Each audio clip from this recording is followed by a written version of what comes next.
Office থেকে বেরিয়ে ভাবলাম বর ছিল সাথে, তো বললাম যে চলো একটু শ্যামবাজার নামি। তো শ্যামবাজার নেমে দেখি এরকম সমুদ্র হয়ে গেছে।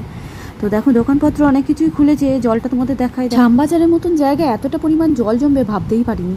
দেখো তোমরা যে চারিদিকটা তোমাদের দেখাচ্ছি, জলে জল পুরো, মানে আমাদের পুরো মানে পায়ের হাফ পর্যন্ত জল চলে এসছে, জিন্স ফিন্স সব ভিজে গেছে। তাই হোক, যাও ভালো লাগছিল একটু খুব জলের মধ্যে হাঁটতে। তো একটু জলের মধ্যে হেঁটে হেঁটে একটু গেলাম। বর একটু বকাঝকা করছিল যে চলো চলো ফুটে উঠি ফুটে উঠে, বলছি না ফুটেও তো জল, তাহলে আমরা নিচ থেকেই যাবো। তো নিচ থেকে গেলাম, দেখো জল পুরো থই থই করছে পুরো জল, আর এমনকি দোকানগুলোতেও জল ঢুকে গেছে। অ্যাকচুয়ালি একটু ঠাকুরের জামা কাপড় কেনার জন্যই নেমেছিলাম। তো ঠাকুরের জামা কাপড় তো আমার আর কেনা হলো, এই নোংরা জলের মধ্যে কিনবো আবার নিয়ে যাব, সেই জন্য আর কেনাই হলো না।